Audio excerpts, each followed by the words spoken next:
Verilişin baş sponsoru Vita Prost. Kişi sağlamlığı vacib olduqda. İdman həkimi, fizioterapevt Fərid Səlimovun sponsorluğu ilə Ay Həkim verilişinə baxırsınız.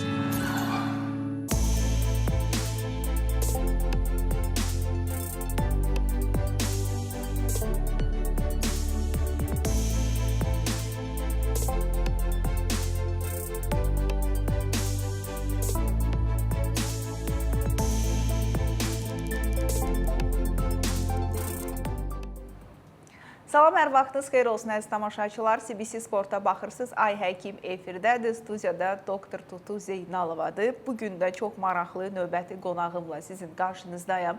Əslində çox sevinirəm bu missiyanı yerinə yetirdiyim üçün və fürsətdən istifadə edib CBC Sport rəhbərliyinə bu şəraiti mənə yaratdıqları üçün təşəkkürümü bildirmək istəyirəm. Çünki doğrudan da ölkədə kommersiya məqsədi daşımayan, mən bilən yeganə verilişdir ki, burada sırf peşəkar həkimləri biz dəvət edirik və sizin üçün maarifləndirici məlumatların paylaşılmasında kömək edirik və növbəti bu, yəni öz sahəsində çox güvəndiyimiz həkimimiz studiyamızın qonağıdır. Biz uşaq revmatologiyasından danışacağıq. Böyüklərdə məsələ aşağı-yuxarı aydındır, amma uşaq revmatologiyasından məşğul olan mütəxəssislər Azərbaycanda azdır və mən çalışıram ki, dəvət etdiyim qonaqlar işinin peşəkarı olsun və bu mövzuda sizə ən doğru məlumatı verə biləcək insanlar olsun ki, növbəti qonağım da məhz Azərbaycanda yeganə Avropa təhsilli, Viyanada təhsil alıb, Avstriyada uşaq revmatoloqu doktor Sevda Mustafayeva studiyamızdadır və biz uşaq revmatologiyasının müasir problemləri və problemlərin həlli yolunu Sevda xanım nədə görür, bu haqda danışacağıq. Xoş gəlmişsiniz doktor, çox şadam sizi görməyimə studiyamızda. Çünki xəstəxanada, eyni xəstəxanada çalışsaq da, mərkəzi klinikaya gələn xəstə axını və xüsusilə də sizin qəbulunuza xəstələrin əlindən biz düşə bilmirik, görüşə bilmirik və sağ olun ki, dəyərli vaxtınızı ayırdınız və bugün tamaşaçılarla məhz uşaq revmatologiyası haqqında söhbət edəcəyik. Mənə maraqlıdır, yəqin ki, tamaşaçılara da maraqlıdır. Uşaq revmatoloqu hansı xəstəlikləri müalicə edir, hansıları etmir ki, səhvən bu xəstələr də sizə gəlir? Öncə yenə dəvətin üçün təşəkkür edirəm Tutu xanım. Uşaq revmatologiyası ümumiyyətlə tibb elminin nisbətən cavan sahəsindən sayılanlardandır və daima da inkişafdadır. İnandırım sizi hər 4 ildən bir yeni konferanslarda, yeni protokollar yenilənir və yəni həm müalicədə, həm diaqnostikada doğrudan da yeniliklərlə üzləşir həkimlərimiz. Yəni 10 illər öncə olan uşaq revmatoloqu ilə indi uşaq revmatoloqu demək olar ki, tam fərqli bir ixtisas sahibləri kimi də demək olar. Çünki hər şey dəyişir əksər hallarda. Uşaq revmatoloqu nəyi müalicə edir? Bu suala qayıtsaq. Adətən xalq arasında revmatologiya dedikdə böyüklərdə də uşaqlarda mütləq hərəki ayaq sistemi yada düşür. Revmatizması var. Ay sağ olun. Bəli, bu xəstəliklər sadəcə ətraflarla əlaqəlidir, oynaqlarla əlaqəlidir. Halbuki uşaq revmatologiyası böyük revmatoloqlarda həmçinin əlbəttə ki, demək olar ki, bədənin elə bir orqanı və sistemi yoxdur ki, onu əhatə etməsin. Hətta onu deyə bilərəm ki, uşaq revmatoloqu kimi çalışdığım dövrdə sırf oynaqda və ya ətraflarda olan şikayətlərlə deyil, digər orqan üzvlərində, misal üçün gözlərdə autoimmun uveit iridosikliklər var və ya təkrarlayan qızdırmalar, təkrarlayan qarın ağrıları, səbəbsiz qızdırmalar, bunlar ürəkdə olan qapaq çatışmamazlığı, dəridə olan vaskulit tipli, yəni vaskuliti aydınlaşdıraq qan damarlarının iltihabı nəticəsində yaranan dəridə görünüşlə müraciət edilirlər və gördüyünüz kimi bunu sırf uşaq revmatoloqu müalicə edir. Yəni mənim danışdığım çox bir az spektrını sizə sadaladım. Bəli. Daha genişdir əslində. Daha genişdir. Siz 10-20 il öncəyə baxanda bugün uşaq revmatologiyasının patologiyaların rast gəlmə sıxlığının artdığını mı görürsünüz, azaldığını mı görürsünüz? Artdığını təbii ki, deyəcəm. Nəyə görə bunu deyim sizə? uşaq revmatoloquna göndərilən xəstələr pediatr tərəfindən olunur, sahib pediatrları, ailə həkimləri tərəfindən və bu xəstəliklər haqqında bilgilər də artır, yəni deyə. Ona görə də göndərilən xəstələr çoxdur. Öncə daha çox məlumatı olmayan xəstəliklər kölgədə qalırdı. Hal-hazırda daha çox geniş məlumatlar var. Buna köməyimizə gələn Azərbaycan Pediatriya Cəmiyyəti tərəfindən təşkil edilən konfranslar, Azərbaycan Revmatoloqlar İctimai Birliyi tərəfindən təşkil edilən konfranslar. Bu yaxınlarda da bir konfrans olmuşdu, səhv etmirəmsə. Bəli, spondiloartritlə bağlı konfranslar idi. Orada da bir çıxışım olmuşdu. Bu konfranslarda həm həkimlərimiz bilgilənir, həm təbii ki, onların hesabına valideynlər də yeni məlumatlar əldə edir. Deməli, daha tez diaqnoz qoyuruq, diaqnostika daha da yaxşılaşıb deyə bilərik. Xəstəliklər həmişə olub. Bəli, ümumiyyətlə uşaq revmatologiyasında 10% cəmi laboratoriyaya aid olan diaqnostika, belə deyək də, ağırlıq laborator diaqnostikasına düşür. 80% anamnez, 10-15% klinik müşahidə, müayinə, qalanı 5-10% belə deyək laborator diaqnostika. Bildiyiniz kimi, bildiyiniz kimi revmaproba deyilən o doğru bilinən yanlışı hələ də cəmiyyətimizdən, həkimlərimizin belə deyək, bildikləri bir doğru bilinən yanlışdır. Onu tam olaraq çıxara bilmirik. Nə qədər də Sovet vaxtı qoyduğu protokoldan çıxa bilmirik. Bəli. O mövzuya gələcəyik. Səbdə xanım, siz biraz əvvəl doğru vurğuladınız ki, göndərilən. Yəni bu revmatoloji xəstəliklər mövzusunda pediatrların daha gözü açıq olması lazım. Çünki heç bir valideyn götürüb uşağını aparmır uşaq revmatoloquna. Ən yaxşı halda pediatra aparır. Tamamilə doğrudur. Tamamilə doğrudur. Hansı siqnal, simptomlar varsa, artıq valideyn və ya pediatr şübhələnməlidir ki, burada revmatoloji patologiya ola bilər, burada autoimmun prosesdən söhbət gedir və burada bizim köməyimizə sırf pediatr, revmatoloq çata bilər. Çünki bizdə adətən necə olur? Bu uşağın elə hey ayaqları ağrıyır. Bir də revmatizmasını yoxlatdır. Hansı deyəm bizi yoxlatdırmışdıq? ASO, RF, CRP. Əvvəllərdə sial turşusu var idi. İndi onu hər dəfə görmürük. Bunu verirlər, heç nə yoxdur və salam. Revmatizması yoxdur, qorxma. Və yaxud revmatizması çıxdı, ona görədir. Necə olmalıdır əslində? Əslində, mənim bəxtim gətirib ki, mən uşaq revmatoloqla yanaşı ümumi pediatr kimi də çalışıram. Belə deyək, orada həmin o ayırt etməkdə, diferensiyasiyada özüm də iştirak edirəm. Amma təəssüf ki, əksər hallarda bizə pediatrlar və ya digər darıxsız həkimləri tərəfindən göndərilir pasientlərimiz. Nəyə fikir vermək lazımdır? Bayaq dediyim kimi, revmatologiya sadəcə ətraflarla məhdudlaşmır və digər orqan sistemlərdə də görünən revmatoloji xəstəliklər var. Əksər hallarda təbii ki, ümumiyyətlə uşaq revmatologiyasında 70% əhatə edən diaqnostikada görülən yuvenil hepatik artrit adında xəstəlik qrupudur. Adını biraz açıqlayım. Yuvenil 0-dan 18 yaşa qədər, idiopatik səbəbi nədəni bilinməyən artritdə, yəni oynaq iltihabı.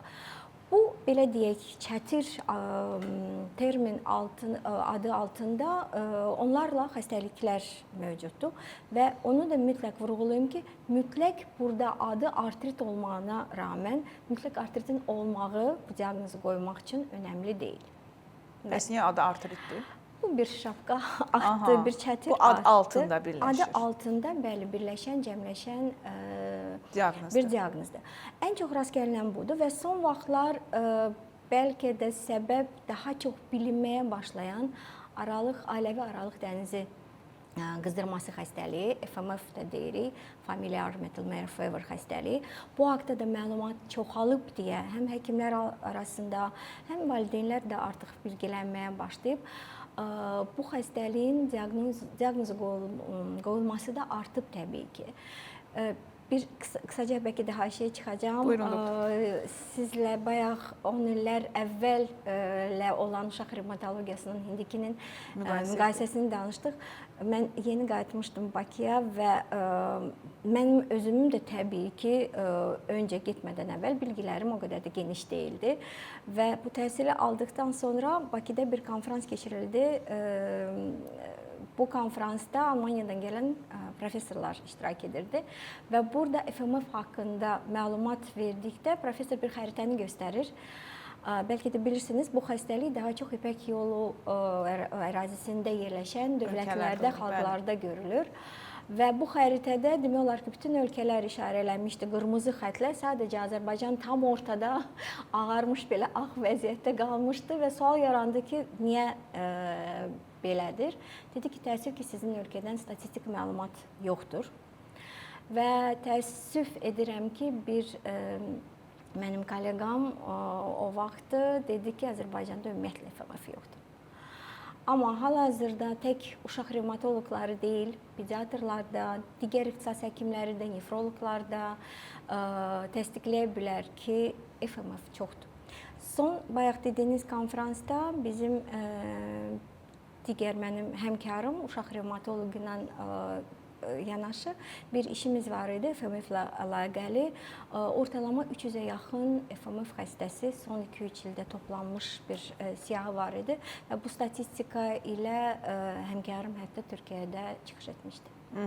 Bu statistika ümumi Azərbaycan üzrədir, yoxsa təkcə Bakıda diaqnozu qoyulmuş? Ümumi Azərbaycan üzrədir, amma təəssüf ki, sadəcə 2 həkimin baxdığı, FMF gördüyü FMF xəstəsidir. Ona görə yəni gözdən qaçan da kifayət qədərdir məncə. Kifayət qədərdir. Hansı siqnal simptomlar var? Yəni nə varsa şübhələnməliyik ki, burada FMF ola bilər?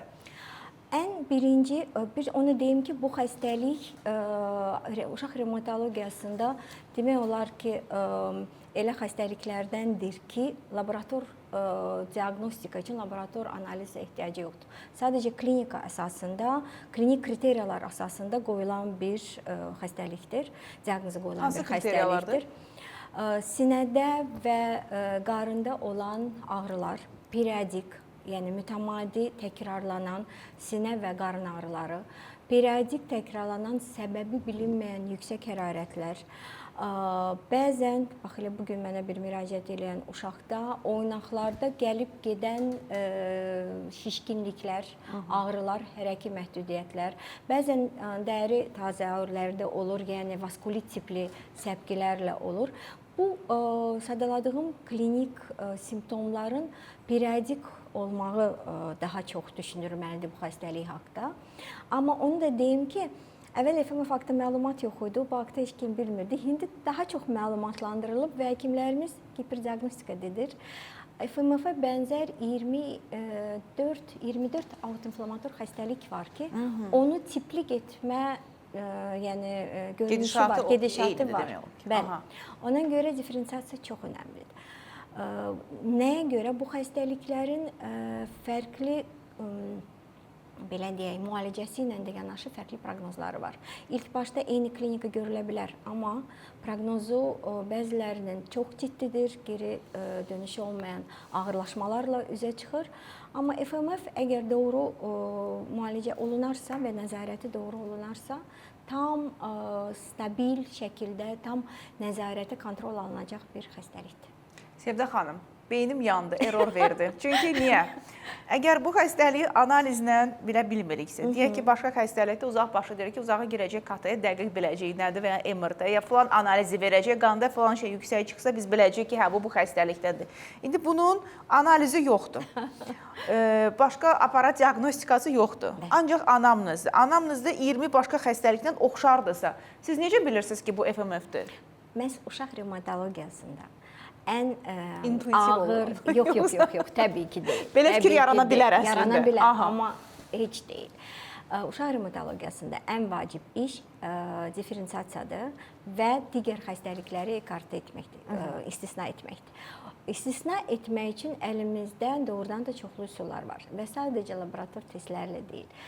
Bunun üçün illərlə, 10 illərlə uşaq revmatologiyasında can qoymuş insanlar var. Amerika College Revmatoloji Birliyi, sonra EOLAR var, PRESS var. Bu belə deyək, böyük təşkilatlar, Onların illərlə qaydaları. onların qaydaları var və orada belə deyək, yanlış hərəkət etmək mümkün deyil. Çünki onların alqoritmləri o qədər aydındır ki, o qədər rahatdır ki, sağa, sola, yəni bu bir diaqnozu qoymaq üçün heç bir demək olar ki, çətinlik yaşanmır.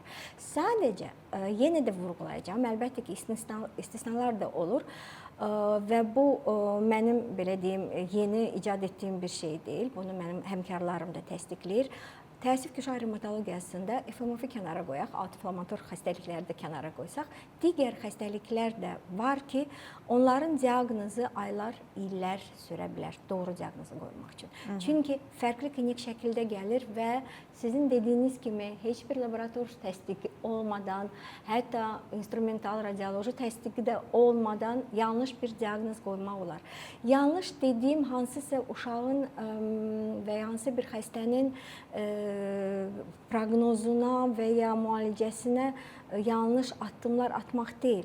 Bir-birinə bağlı olan xəstəliklərdir hamısı. Sadəcə yenə deyirəm, o doğru yolu seçmək bəzən aylar, illər ala bilər. İndi siz biraz əvvəl dediniz ki, bu ASO, RF, bunların heç bir mənası yoxdur. Bu analizləri, yəni heç bir xəstəlikdən bizə yol göstərmir, naviqasiya rolu oynamır. Ayrı-ayrılıqda, elə bu son konferansda bu haqda geniş danışmışdıq həmkarlarımızla, ayrı-ayrılıqda hər biri hər hansı bir təbii ki, məna daşıyır. ASO nədir? Streptokokla qarşılaşdıqdan sonra bədəndə yaranan anticism, immun cavab və onun dəyəri bu qarşılaşmadan sonra hər hansı bir angina, skarlatina tanıyırıq və ya hansı bir streptokok mənşəli infeksiyadan sonra antiteylərin dəyəri artır. Bir müddət sonra, yəni 3-6 həftə ərzində maksimal dəyərə çatır. Sonra isə yavaş-yavaş bu dəyərin normala gəlməyini görürük, izləyirik. Bir ilə qədər çəkə bilər bu normal dəyərə qayıtmağa. Və onun yüksək vaxtında, yəni saptanması, görülməsi mütləq revmatizm xəstəliyi demək deyil. Heç bir laborator test, ASO da daxil, uşaq revmatologiyasında, revmatoloji xəstəliyin diaqnozunda Qızıl standart deyil. Qızıl standart deyil və diaqnoz qoymaq üçün əsas deyil. Əsas anamnezdir. Əsas anamnezdir 80-85%, dediyim kimi 10-15%imiz klinik baxış, müayinə və 5% cəmi köməkçi məqsədlə laborator test. Ona görə hər gün demək olar ki, qapımızı döyüb, mənim revmatizma var deyən valideynim, mənim uşağımı da yoxlamaq istəyirəm və ya uşaqda revmatizma aşkarlanıb, yüksək ASO ilə gələn valideynin əksəriyyəti gülə-gülə otaqdan çıxır gedir. Heç bir də bir əsası olmadan. Əla, biz davam edəcəyik söhbətimizi. Yəni, beynimdə çox suallar var. Onları sizə növbəti 20 dəqiqədə ünvanlayacağım. Sırada reklamlarımız var. Reklamlara keçmədən öncə istəyirəm verilişimizin sponsorlarına təşəkkürümü bildirim. Baş sponsorumuz Ştada şirkətidir və Ştada növbəti preparatı Vitaprostu sizə təqdim edir. Xroniki prostatit və sidik ifrazı pozğunluqları 40 yaşdan sonra kişilərdə tez-tez rast gəlinən bir problemdir və Vitaprost prostat vəzinə məqsədyönlü təsir göstərən bir preparatdır. O iltihabı azaldır, qan dövranını yaxşılaşdırır və xəstəliyin simptomlarını aradan qaldırmağa kömək edir. Vitaprostun müntəzəm qəbulu prostatın fəaliyyətini bərpa etməyə və həyat keyfiyyətini yaxşılaşdırmağa kömək edir. Vitaprost mövzu kişi sağlamlığı olduqda vacibdir. İstifadə etməzdən əvvəl təbii ki, həkiminizlə məsləhətləşin. Təşəkkür edirik baş sponsorumuz Ştada şirkətinə. Verilişimizin digər sponsoru Böyük Britaniya təhsili idman həkimi Fərid Səlimovdur. Fərid Səlimov fizioterapevtik yanaşma ilə sizin xidmətinizdədir. Diz, onurğa, çiyin, əzələ ağrılarından artıq daha tez və müasir tibbi və müasir idman yanaşması ilə, müalicəvi idmanla sizə kömək edir. 055 318 83 94 nömrəsinə zəng edərək müraciət edə bilərsiniz. Təşəkkür edirik hər iki sponsorumuza. Reklamlara baxırıq. Reklamlardan sonra maraqlı söhbətimiz davam edəcək.